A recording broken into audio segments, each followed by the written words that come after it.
Hello, you're listening to Mike Madden on the Art Show podcast. Here you'll find interviews with authors, musicians, artists and anyone else in and around the arts. Some of the interviews are taken direct from the Art Show on Expat Radio, with one or two specials in between.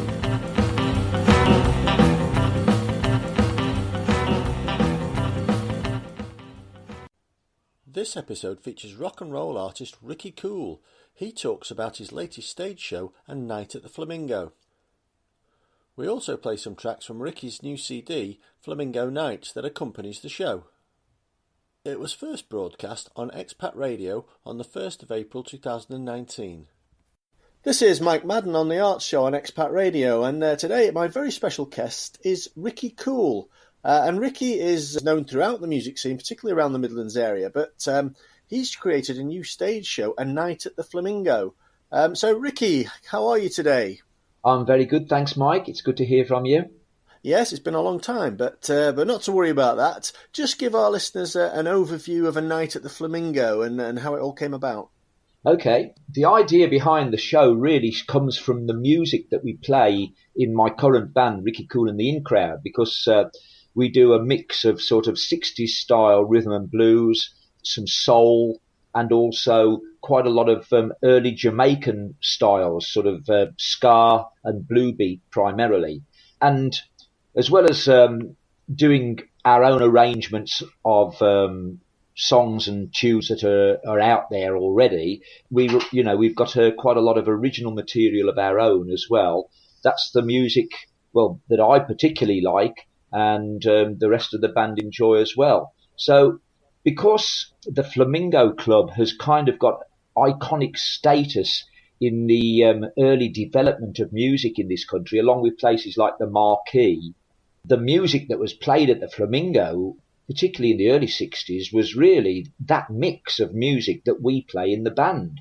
And of course, it was Georgie Fame and the Blue Flames who were the resident band at the Flamingo at that time, on the Friday night and Saturday night all-night sessions, who embraced all of those styles.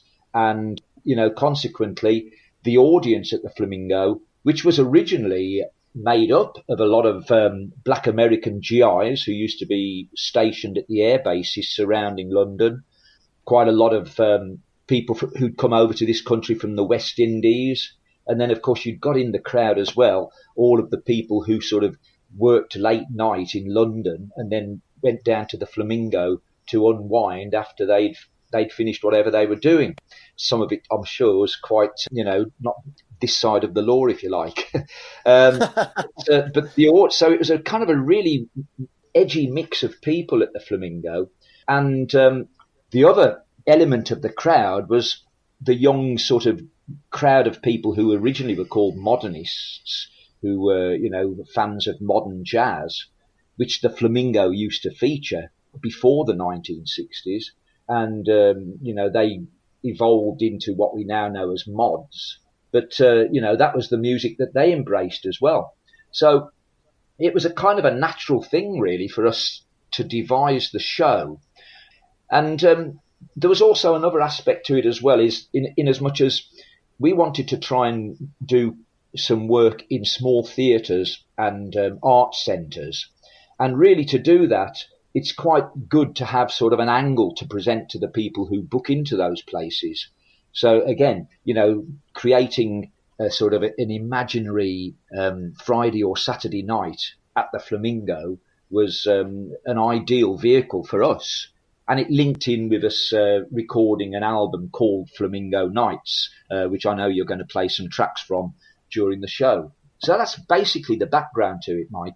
Right, it's an interesting story because a lot of people are into the blues, and a lot of people are into the ska and reggae and that kind of music, which had a bit of a comeback in the early 80s with bands like the Specials and the Beat. But to mix the two together, obviously you've got the background of the Flamingo Club, but because your strapline is red hot rhythm and blues and Jamaican grooves. Yeah. So how do modern audiences? How does it go down with the modern crowd? Okay. Well, I mean, it in some respects it does create a little bit of a problem because as you know, and it's always been the way within the music business, people like to be able to pigeonhole you neatly into a particular genre or style.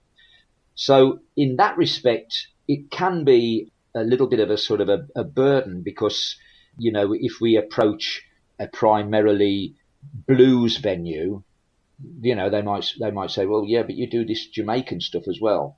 The same can happen if you're trying to sort of, or if somebody shows interest in the band from a venue which is primarily a ska venue. So as I said, it can work against us. But to be quite honest, at the stage I'm at in my career, because it's music that I'm passionate about, I don't want to sort of go down a route of saying, right, well, I'm only going to play that, because I like so many different styles, and having a band now that can cope with maybe some soul instrumentals like we do a version of Time Is Tight, the Booker T and the MGs, can cope with sort of 60 style rhythm and blues, and also have got the chops and the knowledge to be able to make a really good job of Jamaican styles. I don't really want to compromise and sort of say, well, I'm only going to do this.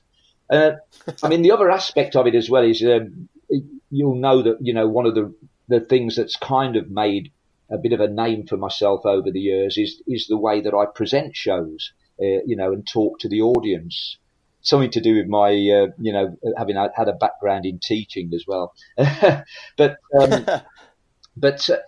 So part of what I like to do is and this has been true all through my career, really, is I've loved the idea of selling music to people via a live show that they might not be familiar with. And, that was certainly the case back in the day with Ricky Cool and the Icebergs in the 1970s. I mean, nobody had heard really the sort of stuff we were playing back then. So, I've always liked that aspect of it. We did it with the Big Town Playboys as well. We were one of the first bands playing that sort of West Coast rhythm and blues mixed in with some Chicago stuff as well. And again, we were getting music across to people for whom they were hearing it for the first time. It's really exciting being able to do that and get people to come back and say, wow, that stuff you play is fantastic. Where can I get hold of some more of that? I think it's absolutely right. And I think as well, the authenticity is a big thing in all of this. And quite often it's just a matter of giving people that little bit extra. So in terms of your own performance, all the best bands, they're great musically, but actually engaging the audience is quite difficult sometimes. But you seem to be quite natural at that. Yeah. And do you trace that back to your teaching career? Well, I think that helps, but in a way, it also stems from the sort of character of Ricky Cool, which started, as I said, with Ricky Cool and the Icebergs. I mean, originally, when I got together with the musicians who formed that band, our original name was Tricky Dicky and the Wildcats. Not quite as catchy. No, absolutely not. But that was because my real name is Richard, and people who I associated with had shortened that to Rich, and then some people called me Dick, and then some people started calling me Trick. I don't know why, but it did. That's what happened. Now this is a bit of history now, but then in the 1970s, when Richard Nixon became president in the States and was running against Hubert Humphrey, I think, in one of the presidential elections, he became known as Tricky Dicky, and then that got applied to me. So that's how Tricky Dicky evolved. And as I said, we had this band Tricky Dicky and the Wildcats, but we realised that Marty Wilde's band was always also called the Wildcats. So we had to change it. Well, in Birmingham at that time, the big band in Birmingham really then was the Steve Gibbons band. And Steve Gibbons had got a record out called Johnny Cool. And so Tricky Dicky became Ricky Cool. And then the Icebergs was kind of like a natural sort of link really Cool, so Ricky Cool and the Icebergs. Well, I then needed to sort of develop a character to go with that name. So when we were going out with Ricky Cool and the Icebergs, I used to pretend that I was an American who had landed in these shores in the sort of whatever it was, not early 1970s. But when I was in America, I'd kind of been around. Well, the more ridiculous I made the stories, the better the audience liked it. So I'd basically been around every major musical development in the history of popular music, if you like. I was the guy who was making his way to the Sun recording studio to cut a little demo for my mom when a truck rolled by and splashed me in a puddle. And while I was trying to get all the mud and dirt off myself, the guy jumped out of the truck and went into the recording booth and did exactly what I was planning to do. And of course, that turned out to be Elvis Presley. So it was like little stories like that I used to tell the audience, which kind of really got me into this idea of audience communication, if you like. And that's stayed with me ever since, even though the tall stories and the American accent have sort of diminished somewhat over the years. It's fascinating because obviously a lot of people do have a persona on stage, but you literally did create a separate character. So well, that's right. Yeah, it was very much to do with if you're going to go on stage and call yourself Ricky Cool, well, it's not going to really work. Sort of shuffling between numbers with a bit of a Birmingham accent and saying thanks very much, folks, and the next one is so and so. You've got to be the character. Yeah, absolutely, yeah. Or the name, if you like. The name. Somebody who's going to go on stage as Ricky Cool can't just be, as I say, a sort of a rather quiet, mumbling brummy. Which I might normally be, in ordinary life. So going back to your current project, I think we can call it that, A Night at the Flamingo. And like you say, it's based around the Flamingo Club, which I think was in Soho. That's right, yeah. And it has, it is an iconic venue, and it's played its part in the Profumo scandal. Yes. And many other interesting snippets there. So how would you compare it to, for instance, other sort of legendary venues such as the 100 Club or Ronnie Scott's? Well, it was around at the same time. I mentioned the Marquee as well, but the Flamingo actually dates back pre-Ronnie Scott's days because it started in the 1950s, and as I said, it was the place really for modern jazz in London. In fact, Ronnie Scott would play there at the Flamingo on numerous occasions, and so it was the place where all of the sort of vanguard of the British modern jazz movement, like Ronnie Scott, like John Dankworth, like Joe Harriott, who'd come over, from the West Indies, and of course Tubby Hayes. This was the place where they played, and they had this following of people who really liked that look. They call it the Ivy League look, but it was the sort of look that was worn by people like Jerry Mulligan and the Modern Jazz Quartet and all of the sort of coolest American jazz artists, the ones you see looking so fantastic on the cover of Blue Note records and things like that. Yeah. So that was the Flamingo's background. And because they ran these all-night sessions, and I think I'm right in saying that the Flamingo was the first place to do the all-nighters on Fridays and Saturdays. Another interesting side story to that is, of course, Peter Stringfellow, who obviously went on to run a whole series of successful nightclubs. He was a Flamingo regular, and he took that all-nighter idea back to his hometown of Sheffield and started an all-nighter club there. And of course, this is what spawned the whole sort of Northern Soul movement later on in the 60s. So, I mean, there's so many things to learn about it, really.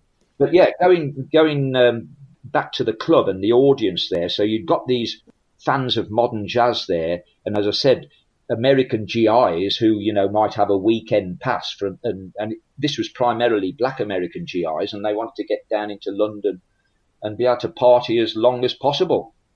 So they were there, and the West Indian audience, and gangsters, prostitutes, all of the people who, what we'd call London night people, if you like. But of course, as the sort of 50s, moved on and we get into the 1960s, the musical tastes are beginning to change a bit. The American GIs are not so much now into jazz, but they're bringing over their rhythm and blues records.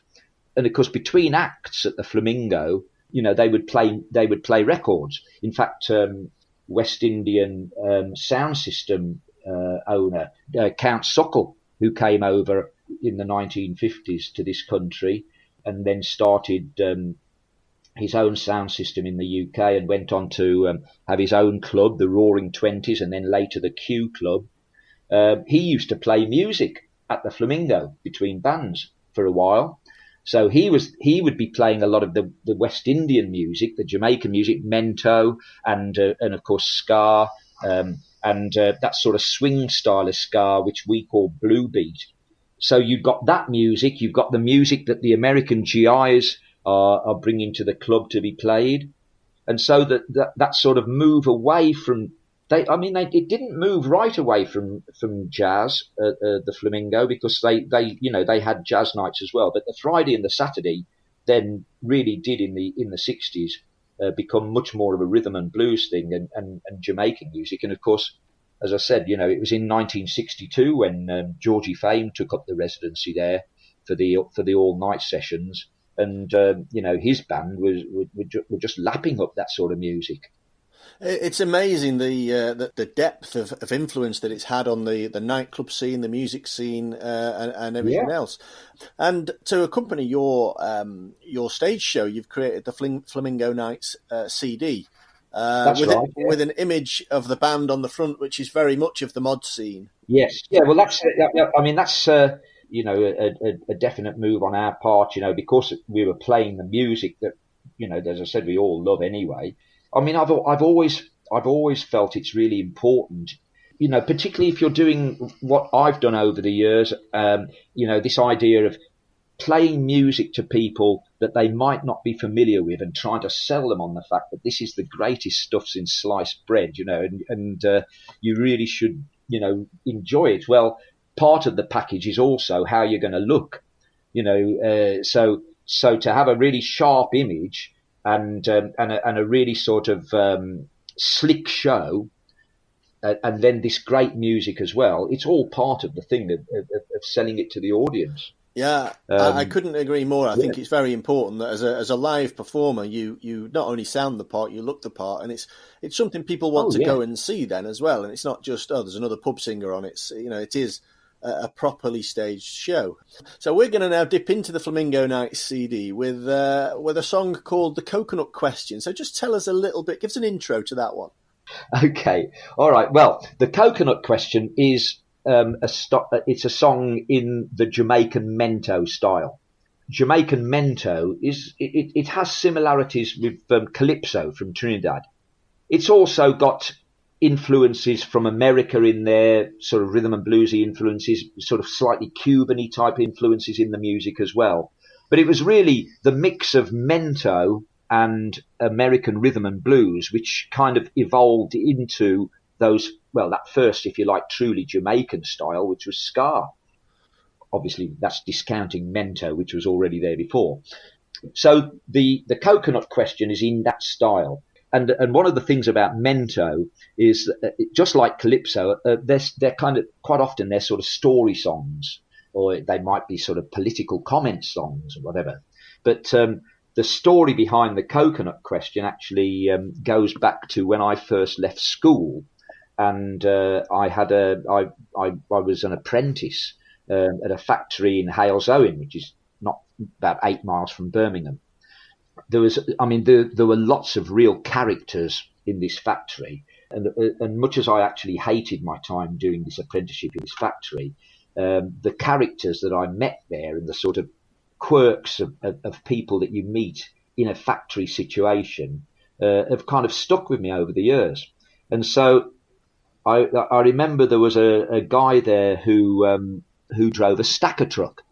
His name was Dennis, and another of the characters at this firm, George Clancy Limited, Bellevale, Halesowen, it's no longer there, so I'm not advertising.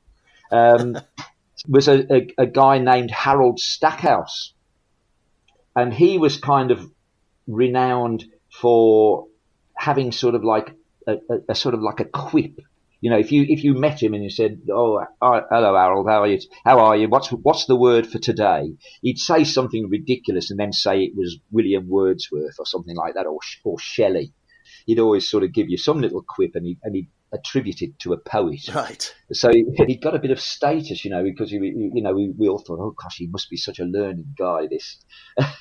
So Harold Stackhouse used to do a lot of maintenance work at the factory.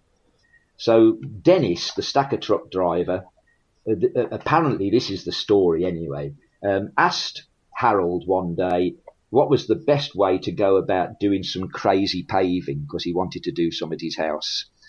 And rather than giving an answer to the question, Harold's answer to him was, "Dennis, how does the milk get in a coconut?" And then he walked off. And so that phrase, "How does the milk get in a coconut?" has been in the back of my mind ever since then. You know, since I was like 17 years old. I mean, and the song finally came out when I was in a situation, you know, playing in a band, and we were able to sort of tackle these early Jamaican styles. And so that's the origins of the song. Yeah, the coconut question. Right. Well, let's have a little listen to it.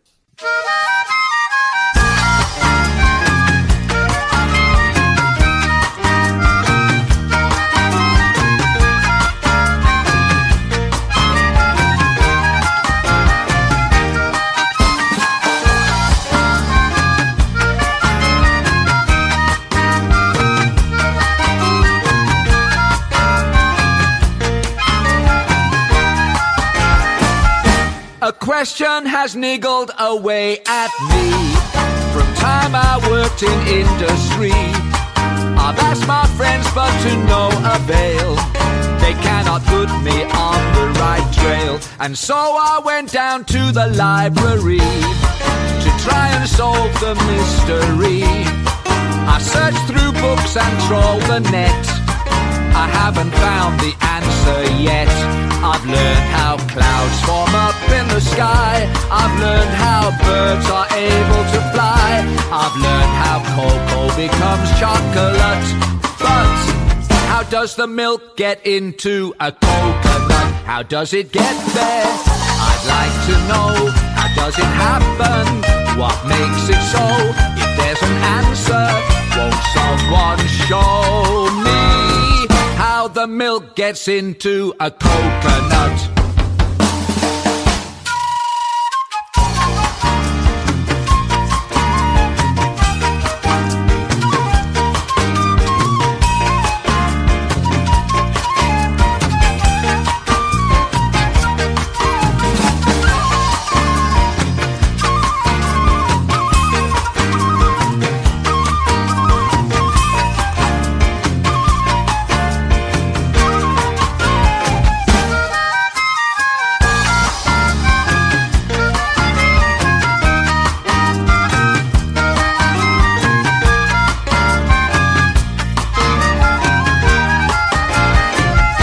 I cannot lay claim to authority on matters relating to biology. And though I don't think that I'm a fool, I flopped at science when I was at school. So when the question was put to me, when I was working in the factory, I had no knowledge or any clue. And so I let the matter stew. But now I have to find out right from wrong. I've let the mystery drag on for too long. By now the case should be dusted and shut. But how does the milk get into a coconut? How does it get there? I'd like to know. How does it happen? What makes it so? If there's an answer, won't someone show me how the milk gets into a coconut. How does it get there? I'd like to know. How does it happen? What makes it so? If there's an answer, won't someone show me how the milk gets into a coconut? Okay, that was the Coconut Question by Ricky Cool and the In Crowd on his from his latest CD, Flamingo Night. You're listening to Mike Madden on the Art Show on Expat Radio. Now, before the break, we spoke about the new show, A Night at the Flamingo. And I know, Ricky, you're very excited about it because it sort of opened up your horizons to lots of other people. And I know you particularly, photographer Valerie Wilmer has been quite a good contact for you. Yeah, well, that's right. It's when we were devising the show, we wanted to be able to use some photographs of the Flamingo Club. Well, there aren't that many around, but if you go onto the internet, one or two that come up, sometimes they're not attributed to anybody, but we wanted to make sure that we weren't infringing anybody's copyright. So there were some pictures that I kind of investigated a little bit further to find out that they'd been originally taken by Val Wilmer, the famous photographer of many jazz musicians and blues musicians, and for years.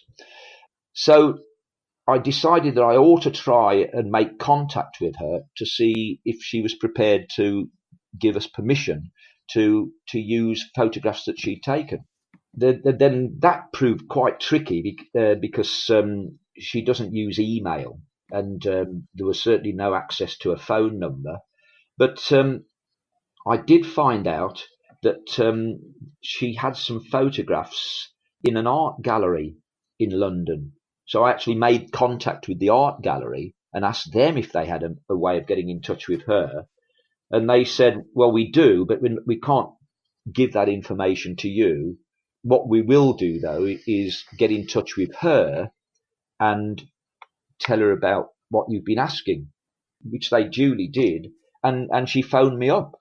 And so we've had a few phone conversations since then. And we were able to sort of agree for the use of a couple of her photos of the outside of the Flamingo, one of which is on the Flamingo Nights album. And we use them in the promotion of the show as well. So, yeah, that was interesting. But I mean, the other really interesting thing is when we do the show, finding out from the audience when because we like to go out and sort of do a bit of a meet and greet as well. The number of people who used to go to the club, from all parts of the country now. And so that's fascinating in itself, just talking to people who used to go there and just getting from them sort of just stories of what it was like to go, as an ordinary member of the audience. We came across a person in Portishead near Bristol who used to work at do the hat check, used to do the cloakroom at the Flamingo. That, and had a bit of a chat to her. One of the things that's happened recently is we have made contact and had a little bit of contact with Zoot Money, who actually took over the residency of the Flamingo after Georgie Fame left, when Yeah Yeah had become a big hit record, and playing at the Flamingo really wasn't an option anymore, because he was onto bigger and better things. But Zoot Money and the Big Roll Band took over the residency on the Friday and Saturday night all-nighters. And we've been talking to Zoot, and I mean, he's a fascinating guy to talk to as well. What a wealth of stories and knowledge he's got. So it opens up, these things do open up little interesting avenues, whether any of them will sort of develop into anything, who knows? But I mean, just getting the stories of people who used to go to the club is fascinating. It sounds like that your stage show should be sort of the centre point of a documentary about the history of the Flamingo Club anyway. But obviously you can't do this on your own, and you've got a very capable band behind you, alongside Absolutely. you. Yeah. So one of particular interest is Harry Weston-Cottrell on drums, who is a a bit of a showman. So just explain how that works when normally people think of drummers as sat behind a drum kit. Well, yeah, I mean, Harry's been with us. It's come just 4 years now. I think it's since Harry joined the band. He took over from our original drummer, and that was interesting in itself because, well, first of all, I should point out that Harry's only 22, so he's considerably younger than the rest of us. Our bass player, John Potter, one of the things that he has done besides just playing in bands and so forth, he is that he's been a lecturer in music technology at College of Further Education in just outside Birmingham, at Bourneville. And Harry was one of his students. So when our original drummer finished with the band, and we were thinking about, oh gosh, we've got to get a replacement, it was John that suggested, well, I do know somebody who I'm sure would be happy to help us out for a period of time while we look for somebody else. He's one of my ex-students. So obviously we thought because of the age difference, well, if he can help us out for a short period of time, that'd be great. And John said, what a great drummer he was, and also mentioned that he's quite enthusiastic when he plays. I think that was the word John used. So Harry duly helped us out, and he's still I mean he's helped us out to the extent that he's absolutely an integral part of the band now. I mean, this is it's one of the beauties of music, of course, is that age is no barrier to sort of musical collaboration. As long as you've got the necessary chops and the enthusiasm for what you're doing, it doesn't matter what age you are, and I mean, Harry is such a great guy anyway. He's very easy to get on with. So with Harry, there's a very interesting parallel with another of your, or one of your particular musical students, but we'll come on to that later on. So you mentioned John Potter, who's played with King Pleasure and the Biscuit Boys at perennials at festivals, and Big Man Clayton as well. Yeah. But then you've got Nigel Darville on keyboards, who's got a fantastic musical pedigree. Yes, Nigel is brilliant. Yes, I mean, his sort of work in the music industry goes back to when he was about 16. He started out playing keyboards with Dwayne Eddy and Johnny Tillotson when they were touring in this country, and then was involved in various local bands, and then moved on to work with Ruby Turner for quite a while. And from Ruby, he worked with Fine Young Cannibals. He's worked with Rankin Roger from The Beat. Yeah, I mean, he's got a tremendous wealth of musical knowledge from the various people he's been involved with over the years. You've also got Ted Bunting on sax and vocals. Yeah, Ted and I have been have sort of played in bands together now for about 30 years, which is great because we've kind of developed as well as being really good friends, we've developed a real sort of musical understanding as well, which works really well when we're doing sort of twin saxophone work in the current band, on riffs and we do quite a few of sort of twin saxophone solos and so forth. Yeah, Ted's work in the music business goes back to a band who were quite big on the London pub circuit. That circuit of gigs and bands who played just before punk music sort of burst onto the scene in sort of late 76 and 1977. There was the London pub rock scene, which was the sort of the scene that Ian Drury and the Blockheads cut their teeth on, and bands like that. Well, Ted was involved with a band called G.T. Moore and the Reggae Guitars, who were very much on that scene. In fact, when I first started playing down in London myself with Ricky Cool and the Icebergs at various venues that we played at, you'd see that G.T. Moore and the Reggae Guitars were going to be there in the next couple of weeks. So and then Ted also had an association with Alexis Corner, playing with him, and then formed a friendship with Alexis Corner's son, Damien, and they ran a studio together in London, and recorded quite a number of, lots of different bands, but most notably from the punk movement. It got X-Ray Specs. I did think he was involved with X-Ray Specs at one point, actually. Oh, it was X-Ray Specs, was it? I got it right. Right. Okay. Yeah. X-Ray Specs, yes. So, yes. So the last but not least is David Parry on guitar. How long's he been with you? Well, David and I got to know each other through a reggae band called Top Ranking. Ted and I got involved with some musicians who we met because we did some work in a soul band, just as a saxophone section in the soul band. And some of the musicians we met wanted to form a reggae band. And because both Ted and I have got a love of Jamaican music anyway, we said, well, yeah, we'd kind of like to be involved with that. So we had this band called Top Ranking, and David came into the ranks of that band on guitar, and our friendship has gone on ever since then. I mean, I'm talking about towards the end of the 1990s, I think it probably was, when we first sort of encountered each other. Doesn't sound too long ago, but it's 20 years. Well, yeah, I know. David. He's a great player and a very interesting player as well, because when he was growing up and being in that community, the sort of West Indian community in Birmingham, which was very much geared towards reggae, but as well as loving reggae, he was very much into guitarists like Chris Etheridge and John McLaughlin.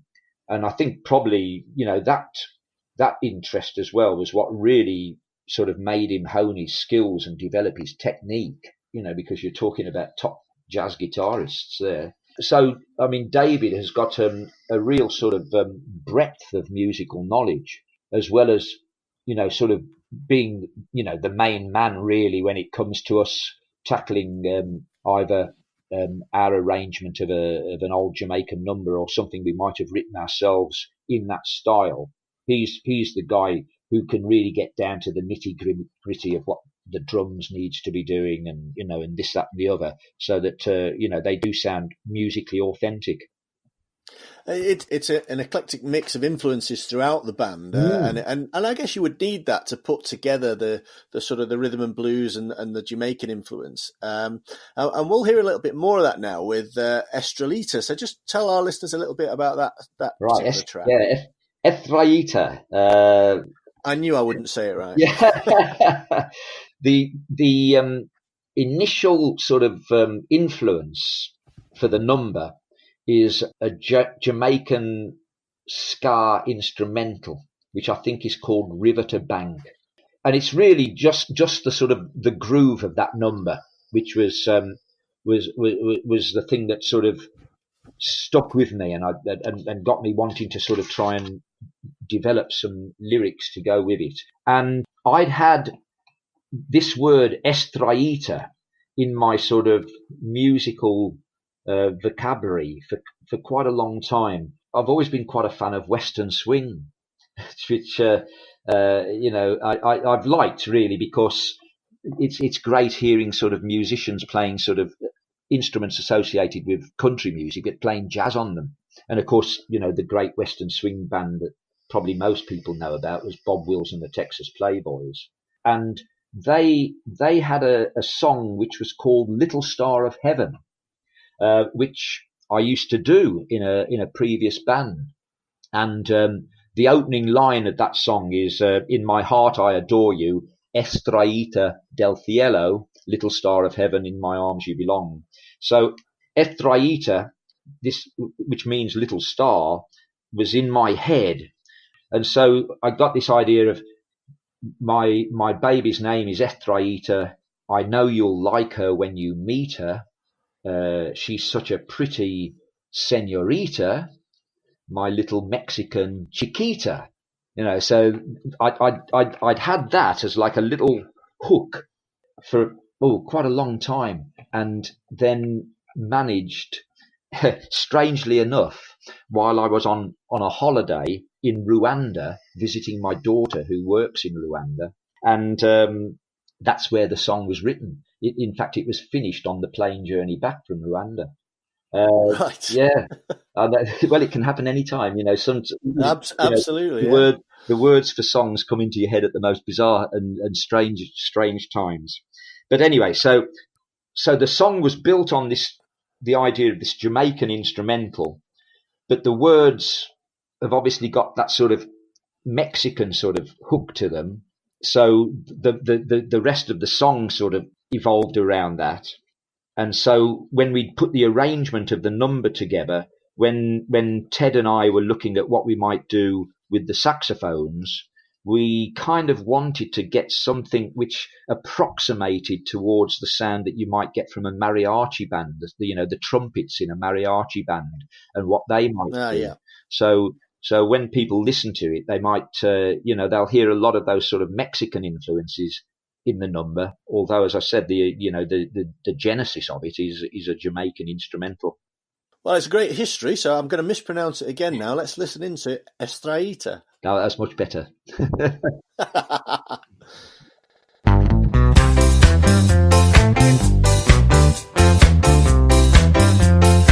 Well, I was lost in Ensenada when I spied an old cantina.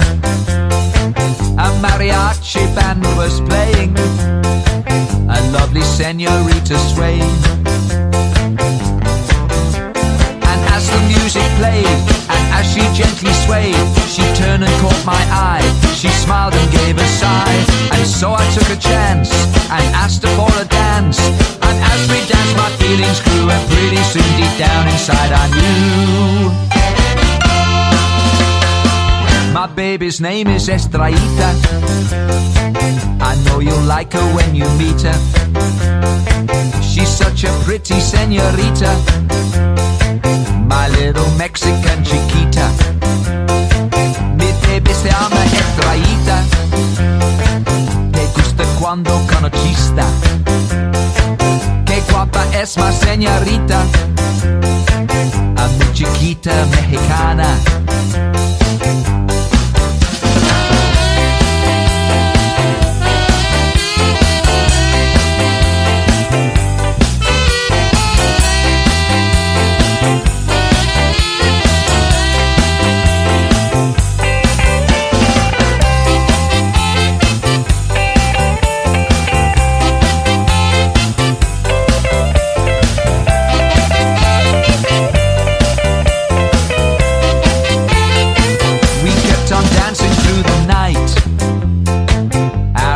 Entwined and holding tight, and as the music cast its spell, romance was growing, I could tell.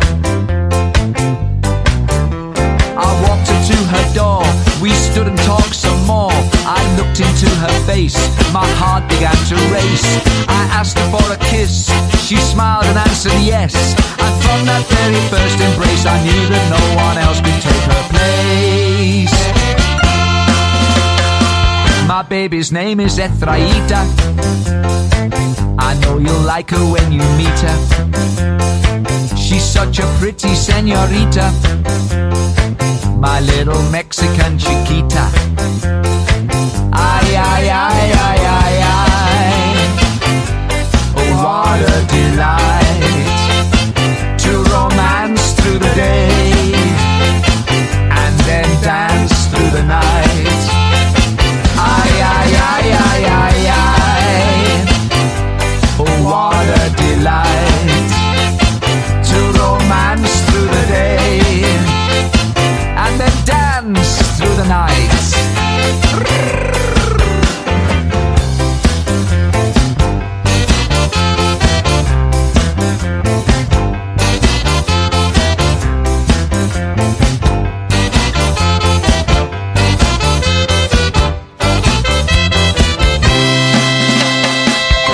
That was Estraíta by Ricky Cool and the In Crowd from Flamingo Nights, their latest CD.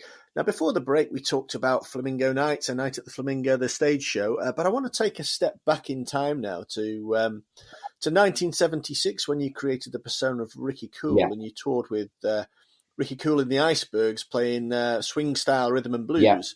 And at the same time, you were a school teacher, so you led a kind of a dual life, which I know that most of your pupils at the time were largely unaware of.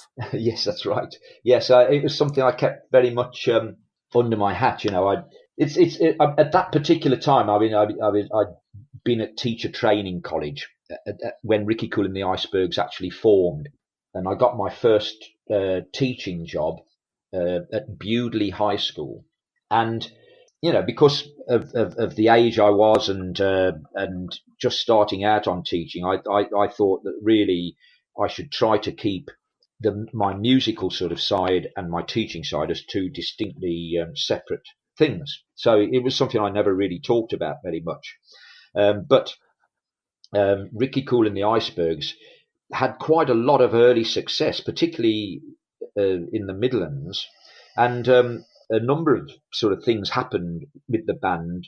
It was one of those things where lots of little things just seemed to fall into place, and we'd get quite a lot of sort of lucky breaks, if you like. One of which was the fact that there was on Midland Region television, there was a show called Look Here, and it used to feature Midlands musicians. The Look Here, the people who ran, produced the show, wanted to do a show all about Joan Armour Trading, and it turned out that Joan Armour Trading's band were all American musicians, and this at this particular time in the 1970s, there was a quid pro quo that went on between the musicians' union in this country and the musicians' union in the United States. Whereas if some American musicians were going to appear on television here, there'd got to be the same arrangement for British musicians over there. The long and short of it was that Joan Armour Trading was unable to do the show because the necessary paperwork for her musicians didn't happen. And it just so happened that the secretary of the producer of the show used to come to see Ricky Cool and the Icebergs at a residency we used to do in Birmingham at a pub called the Barrel Organ. She told the producer about this, and he decided he wanted to come and see the band, and he actually came and saw us at a private gig that we did. And again, this is, just how sort of chance events can have quite an impact on what happens to you. At this private gig, we knew somebody who'd got a big motorbike who came to the gig, and in talking to this guy beforehand, we said, wouldn't it be great if the band's on stage and Ricky Cool, my American persona, comes through the audience on the back of this motorbike and then just gets off the motorbike and gets up onto the stage and into the show. So I said, yeah, let's do that. So, which we duly did. And of course, the producer of the TV show happened to be there, and in a way it was that entrance, probably more than anything else, nothing to do with the music. It was just that entrance that got us the gig. It was going to be called This Is Joan Armour Trading, and the show ended up going out as This Is Ricky Cool and the Icebergs. And it was Midland Region television, but it was at something like about 6 o'clock in the evening. So it was at a time when kids would be watching the television anyway. So when that show was aired, I went into school the next day. I should add that I was at that time I was teaching woodwork and metalwork and technical drawing. So I was in my workshop, sort of getting ready for the day, when I looked out the window, and there was a crowd of these school pupils there saying, and you could overhear them saying, "It is him, And then they said, no, it isn't." You say, it is him,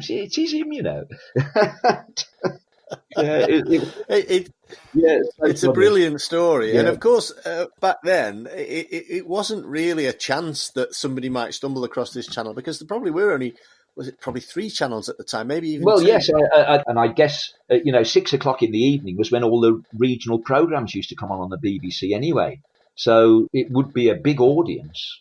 But yes, it was quite bizarre that was.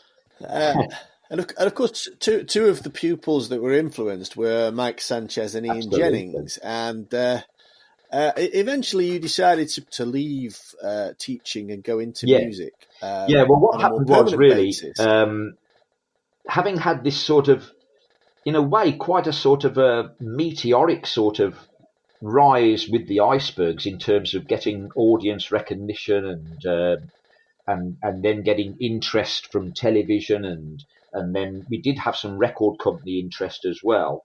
But it kind of all happened so quickly, and we didn't really know what we were doing and what we were trying to achieve with the band. I mean, it was just a group of mates who, got together and formed a band. So it had this sort of meteoric rise, but then I think in a way, because we were doing this sort of swing style rhythm and blues, and we'd actually by then as well as doing a lot of Louis Jordan stuff, we'd actually introduced Bob Wills stuff into that set, because we had a guy in the band who played steel guitar. And I think that the big problem was, well, one, we weren't really writing much of our own material. We did a little bit, but not very much. And then secondly, again, coming back to this thing that I mentioned earlier about people, like, particularly within the music business, they really like to be able to pigeonhole you into some sort of genre. And nobody really knew that there wasn't really a genre to put that band in. We weren't a rock and roll band, and rock and roll bands were quite popular at the time. Bands like Crazy Cavern and Matchbox and bands like that. But we weren't really a rock and roll band. And so this sort of interest in the band sort of reached a plateau and then kind of leveled off and then wasn't really going anywhere. And the band eventually folded. But some of us in the band got together with some other musicians from other Midlands bands who were quite well known. And we formed Ricky Cool and the Rialtos, and decided that, we were going to have a real go at this and sort of do it full time. And so consequently, I finished the teaching job at Bewdley High School. And one of the things that I did was that the band, Ricky Cool and the Rialtos, we did a concert at the high school, sort of like a farewell concert, if you like. And that was well, this is what Mike Sanchez tells me anyway. That was the thing that really triggered him and Ian to sort of really take their interest, which had been primarily in rock and roll at that time, and sort of really try and do something with it. Yeah, Mike cites that as being quite an important, musical concert that he saw when he was still a school age pupil. He has, obviously, he's told me that story, having written his book, Mike Sanchez, Big Town Playboy, still available on Amazon. I just thought I'd throw that one in. So you left the school and played as Ricky Cool and the Rialtos. Yeah. And I know Mike and Ian went off to form, well, their band was the Rockets at the time. Right. Yeah. And eventually it all came together with yourself and Andy Silvestre. When you decided to put together a Chicago blues style band. That's right. Yes. Well, when I was in the Rialtos, in fact, we got the Rockets to come down to London with us a couple of times to do support slots, and them doing those support slots got a little bit of interest going for them down in London, and then we kind of sort of lost contact for a while, and I'd become very good friends with Andy because Andy was in Ricky Cool and the Rialtos. He wasn't an original member of the band, but I used to go and have a drink in a pub that Andy's dad used to go into a lot. When Andy's dad became ill, Andy, who at that time was actually in America, Andy was the bass player in the original lineup of Chicken Shack when Christine Perfect, who later went on to Fleetwood Mac fame, was in the band as well. So when Chicken Shack had a hit record with "I'd Rather Go Blind," the Etta James number, it was Andy that was playing bass on that number. And Andy had gone on from Chicken Shack to join Savoy Brown and had relocated in the States. But when his dad became ill, his dad had a greengrocer, I think a grocery business. Andy came back from the States to help, obviously, look after his dad, but also to run the shop. from being in a full-time musician, it's all rock and roll, isn't it? Yeah, he left Savoy Brown at that time. He was in a band called Big Waco, but he so from sort of touring around the States with Big Waco, he ended up back in a grocery shop in Blaketown, just outside Kidderminster. Yeah, there's a bit of a change for you.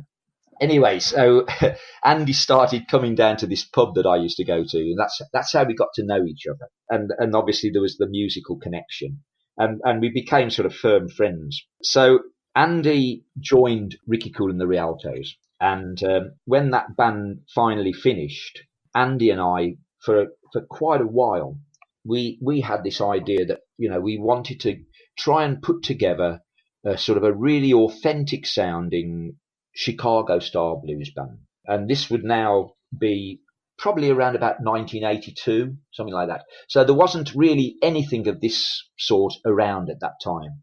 And we had this idea, and we tried to develop this idea over quite a long period of time. We went and saw various musicians and, you know, wondered whether that would be right or this would be right or whatever. I think it was me that suggested, well, why don't we have a word with Mike and Ian and see if they'd like to maybe do something. Now, we only knew Mike as a guitarist at that time. We didn't know he played piano. So anyway, we went and saw them playing somewhere, and then we had a chat to them, and they both expressed an interest in doing it. As I said, we then learned that Mike had actually had piano lessons, and that meant, oh gosh, that means so we could maybe sort of in doing these numbers, we've got somebody who could perhaps learn sort of Otis Spann style piano. So Mike and Ian came on board, and then on drums we had John Spinetto, who'd worked with me in Ricky Cool and the Icebergs. So that was the Big Town Playboys. The Big Town Playboys, was formed, and I think really that's where Andy particularly becomes a huge mentor to Mike, because Andy, very much like myself, we've both been sort of record collectors, and when we were getting to, the idea of the Big Town Playboys together, and when it first got together, I mean, Andy and I were forever sort of searching through sort of auction sites and whatever for American rhythm and blues that, we thought might be suitable for the band. And we made all sorts of discoveries around that time of people who subsequently we used to do, numbers of theirs. I can think of people like Willie Egan, that would be one, Roy Milton, people like that. These were sort of like voyages of discovery. So Andy, with his sort of vast musical knowledge and also his wonderful musicianship and a great musical ear, he really helped Mike develop his piano playing so that he was able to play those styles really authentically.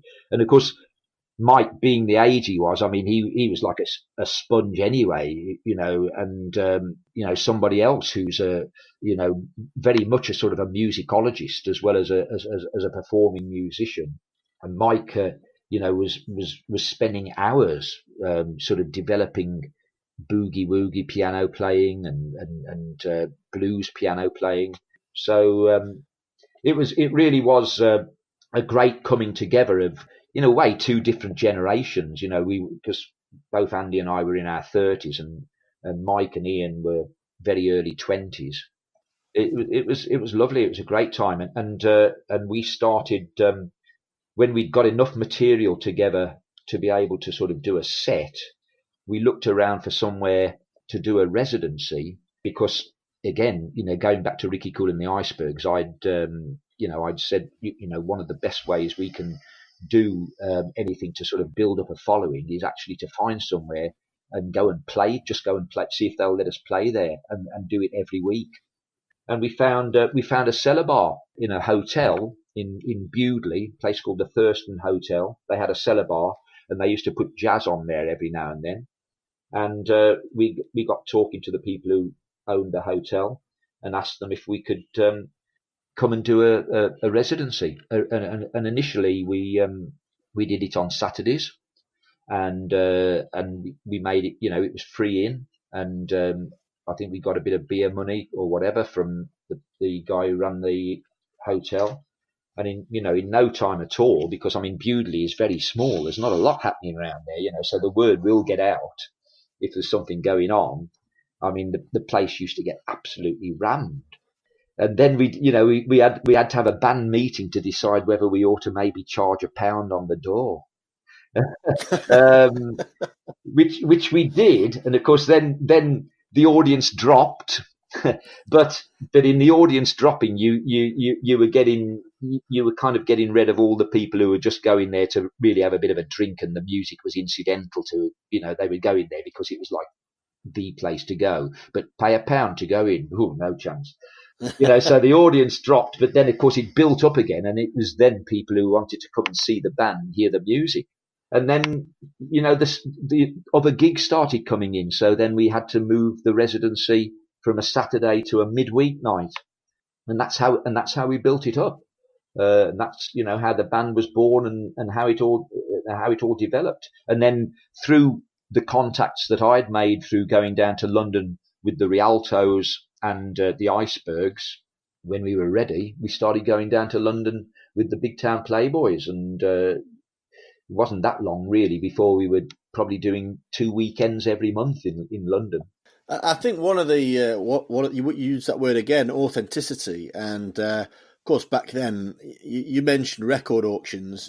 You couldn't just go on YouTube or Google and say find me this stuff. You really had to be devoted to it. And I think that comes out in the authenticity of the Big Town Playboys music. Yeah. There was a record auction magazine called Sailor's Delight that Andy and I used to buy and go through, and as well as albums, you could get American 78s and 45s through this site as well. And quite often we would buy things not really knowing whose music we were getting. It was the name. There might be a little article or something about them. I think another factor in this as well is that we're talking not so much blues here as rhythm and blues, and there kind of is that a distinct difference in as much as rhythm and blues as it is today is like the sort of popular face of black music, and back then rhythm and blues was the popular face of black music. So whereas somebody like Roy Milton or Louis Jordan was a rhythm and blues act, whereas Muddy Waters and Sonny Boy Williamson were very much blues acts. Those were the people who were well known in this country from the blues boom of the 1960s. But the rhythm and blues acts weren't known at all, really, apart probably, I would say, from Louis Jordan. But, people certainly didn't realise that Louis Jordan was one of the primary links between, rhythm and blues and rock and roll, if you like. Probably the main influence on Little Richard and a huge influence on James Brown. But, people didn't really know about that over here. And to be quite honest, Andy and I didn't know that much. We were finding it out as well. But we were the lucky ones who'd actually got a band of musicians who all wanted to learn how to play this stuff and do it really well. And so we were able to go out and introduce it to an audience who hadn't really heard much of that stuff before. In London at that time, when we started going down with the Playboys, the only other bands I can think of who played anything similar was the Chevalier Brothers, which is, of course, Ray Gelato That was his band, and they were very much more swing rather than sort of rhythm and blues, if you like. And there was another band called Rent Party who were on the scene as well. But apart from that, we weren't really aware of anybody, and they certainly weren't doing what we were doing, which was, as I said, this sort of slightly swingy rhythm and blues, but with quite an edge to it. And we also used to do Chicago blues stuff as well, because there would be a little section where I'd sort of be featured really as the harmonica. And it's also enabled us to sort of delve into Louisiana rhythm and blues. I mean, one of the big numbers from the Playboys back in those days was Slim Harpo's "Shake Your Hips." That was always kind of like, the showstopper number. I mean, Mike does it even to this day. He does indeed, and you talk about that being a show-stopping number. It literally did stop the show in February 1985, I think it was, at the Grey Horse in Kingston, when there was a disaster that you narrowly averted. Yeah. Oh gosh, yes. Yeah, when Mike got electrocuted. Oh gosh, that was horrible. That was horrible. We knew there was something wasn't quite right about things when we were setting up and sound checking, getting a bit of a tingle off microphones and so forth. But it turned out that if my memory serves me correctly, the earth on Mike's amplifier wasn't properly attached, and he did that. Well, the classic thing is, he's got his hand on the guitar neck, and then he grabs hold of the microphone on the mic stand and makes a circuit. And he got a hell of a belt, which threw him into the drum kit. I mean, I was on autopilot then. I just, for whatever reason, I didn't really know what I was doing, but I just yanked his guitar lead out of his guitar, and that broke the circuit.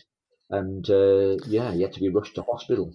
Certainly did stop the show that night.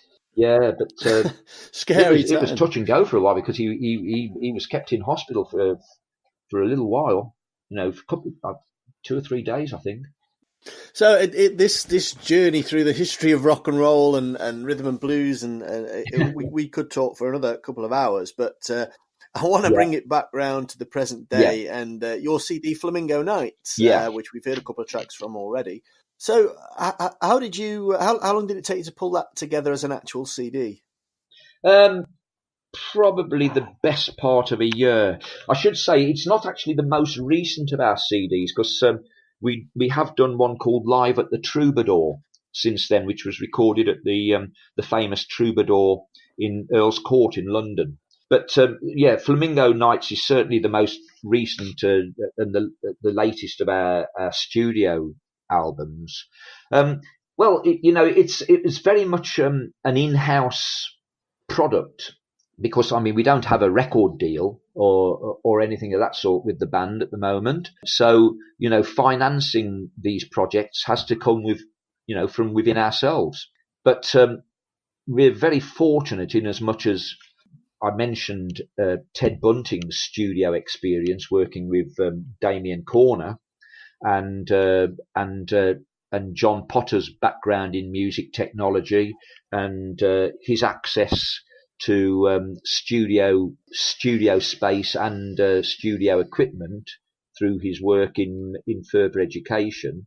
And Nigel, our keyboard player, he's also as well as his professional music career with all those famous acts, but he's also worked in sort of music and music technology as well. And Nigel ran a studio at the ITV in Birmingham, when there was an ITV studio in Birmingham, Central Television Studio.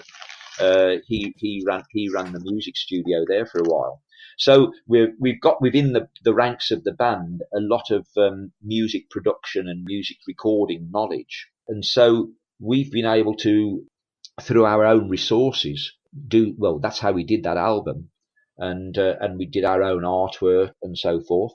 So we've got all the various online outlets that people can go to download music, but we sell the sort of hard copy CDs through our website and at gigs, and and then the proceeds from the sales, we don't sort of we just put them into a pot to pay for the next project or the next thing that we need to do to sort of help develop the band.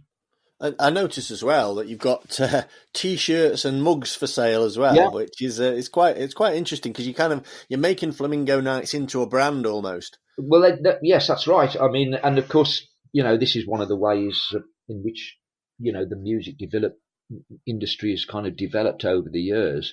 The merchandise side of things.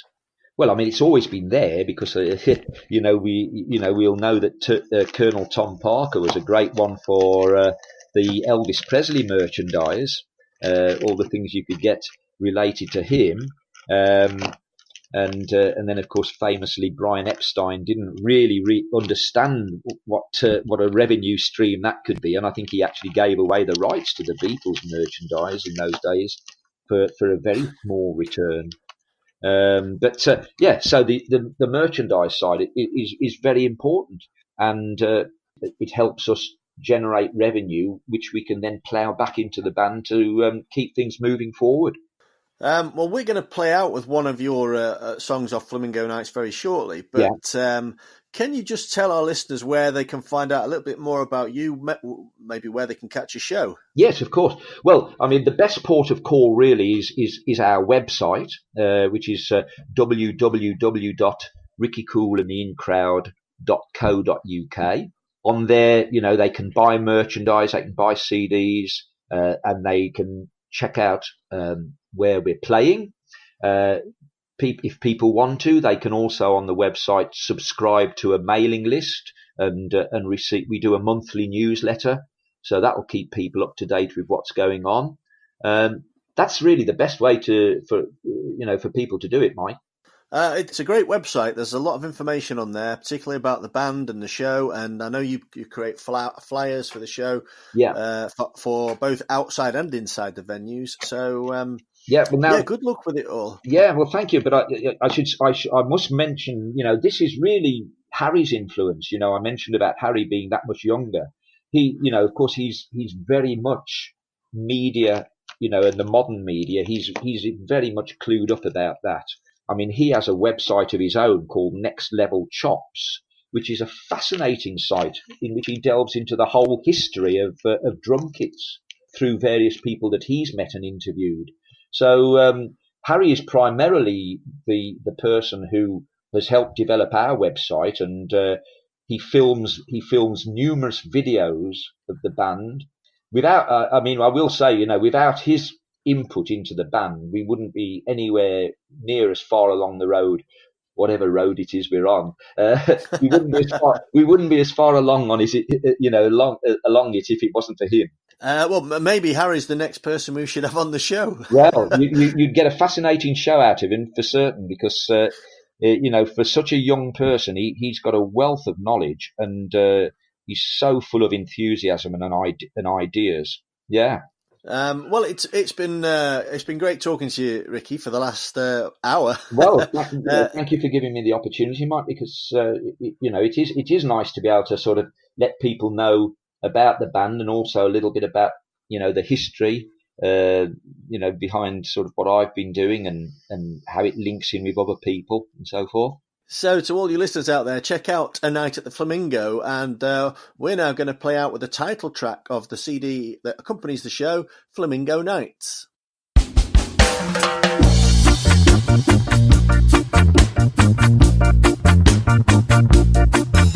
It's Friday night, the weekend's here, it's time to have some fun. It may be late, but you don't care, the evening's just begun.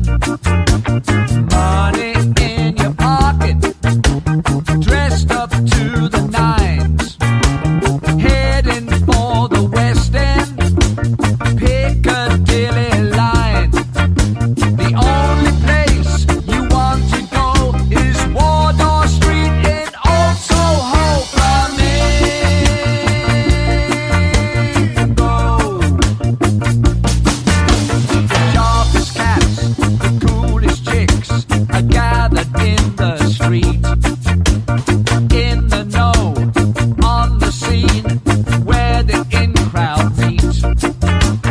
Fashion models, pop stars, gangsters looking mean.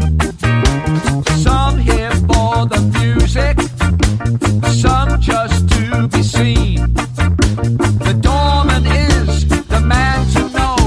He tips the wing and down you go, Flamingo.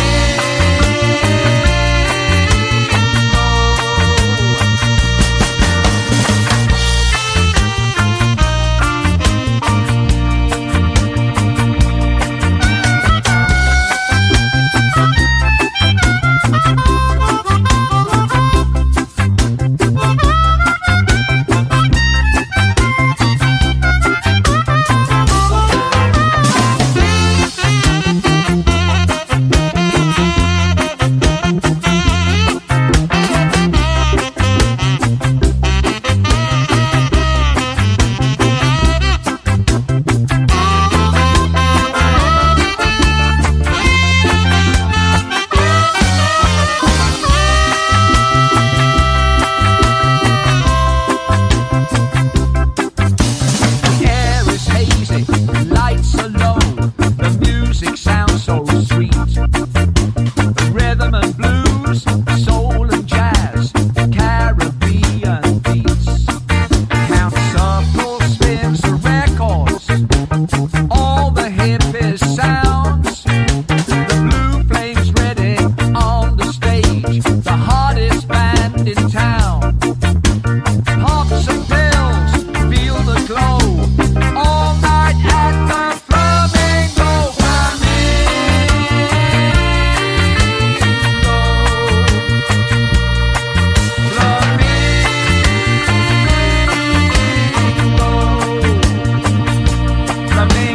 nights.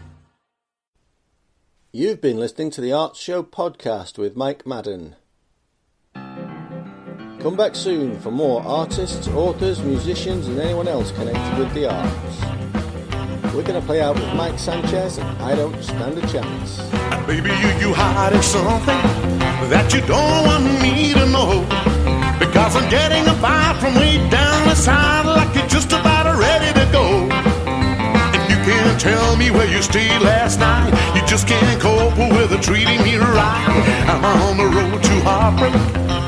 Now's the time to tell me so. Because I'm getting a chill, like I'm gonna be ill. I know you don't want me no more. I won't be satisfied with your little white lies. Girl, I've only just begun to realize I don't stand a chance. I don't stand a chance. You don't wanna know and I can't make you dance. Well, I said goodbye. Find yourself another guy. I wish you were mine, but I'm losing my mind.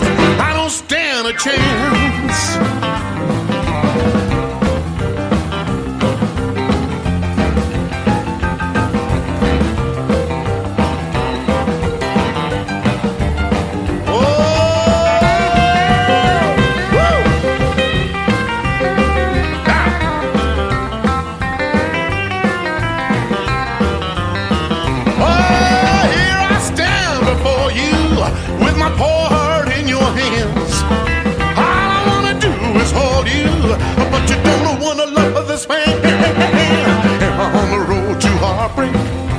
Now's the time to tell me so.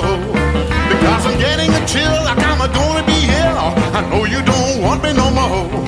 I won't be satisfied with your little white lies. Girl, I've only just begun to realize I don't stand a chance. No, I don't stand a chance. You don't wanna know and I can't make you dance. Well, I'll say goodbye. Find yourself another guy. I wish you were mine, but I'm losing my mind. I don't stand a chance.